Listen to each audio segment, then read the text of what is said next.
when a lot of only modestly educated people think of Indigenous culture and they think of the birch tree, they think of the birch bark canoe. Mm-hmm. However, this is a use of birch that is quite different. Let's start with the basket. That looks like very, very fine work, finer than what I've seen on a birch bark canoe. Can you describe it for me? This basket was carved out of what is referred to as winter bark. That refers to the innermost brown layer that only occurs through the winter. So it's harvested in the spring, and it gives you those two very distinct colors when carving it out. This specific style was popularized by Toma Joseph, a Peskotomuhkati individual, in the late 1800s. We believe this is of his line, but not a direct art of his.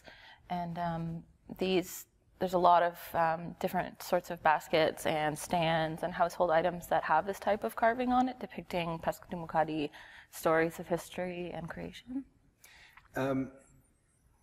Help me understand again the two different colors. Is that two different types of trees, or Nope. two different types of the year? It's the same tree. It's just that you peel off a layer, and underneath it would be the other color. So the darker color is the innermost color of the bark. So you need to harvest it at a certain type of year to get those two distinct colors on the same tree. And the birch tree is pretty rough on the outside. White, beautiful, rough though. This is the inside? Yes. And then to get that light color that tells the story with what appears to be the darker two brown. people in canoes and so on. Is this inlay, or is it glued on, or? No, it's carved. Really? There's nothing added. It's carved from the bark. So there'll be two layers on top of each other, the lighter one and the darker one, and then you would just kind of carve out the darker to get to the lighter, or vice versa. It's interesting to think of a culture that has the division of labor and the time for someone to say, gee, I think I'll try this. You know, maybe if I use the inside, maybe I'll get two different colors, maybe I can create this effect. Do you have a perspective on that level of detail and inquiry into art and culture? On the division of labor? Well, no, they must have had a division of labor to free up someone to do this work. Well, and then that person had to have the creativity to say, gee, I'll try this with the birch tree.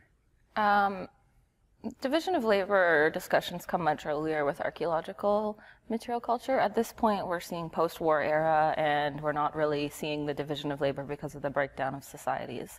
So men and women don't hold the distinct roles that they once had, which would put certain arts or certain household use crafts into a women's only zone. Toma Joseph was a man. So he was he was a tour guide, he was a hunter, he did a lot of things, and he was very culturally involved. And what year would this basket have been made? This one's probably the early 1900s, if not early to mid. Okay, and so post-war meaning Boer War? Post-war can refer to post-1812 or post-World War I or post-World War II, but this is, we're looking at probably World War I, World War II. Right. By that time, it's been heavily dissolved. The other thing I'm thinking of is you could put a lot of people, me included, in a forest with a lot of birch trees, and it would be about 100 years before I determined that this kind of work could be done. This must have been handed down. How did someone discover this type of work? Do you have a perspective on that?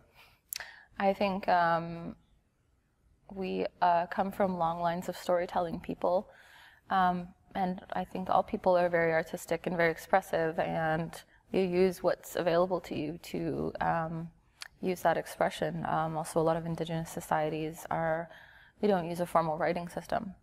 So a lot of these are mnemonic devices that help you to recall stories of origin, stories of, tales of how we got where we are, who we are as a people, and, stories of how the world came to be. So, in prompting future generations to remember things like this, and, as a mnemonic device to recall the story, these sorts of things were very helpful. You can see it begin in birch bark biting and, and the carvings in early pots and stuff like that. And it's always been. I'm guessing as well that this object was made to sell to tourists, passers-by, what have you, because it's a pretty delicate object that would have limited lifespan in the natural environment, in a forest or something. Can you tell me what story you think it might tell in the pictographs?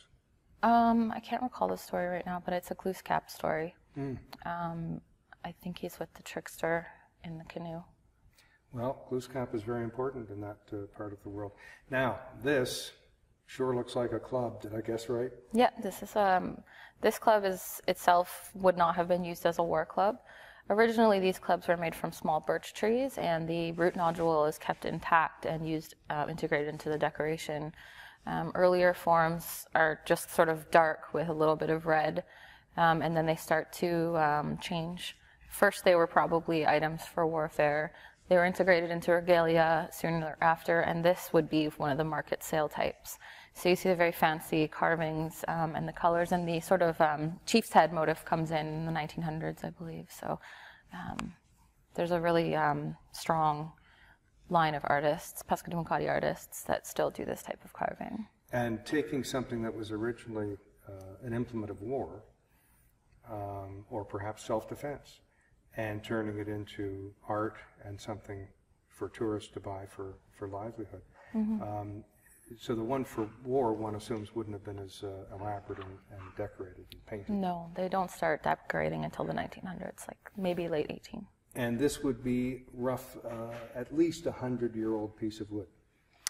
This one is probably post-1920. Interesting. Anything to add on this case? It's great. Thank you.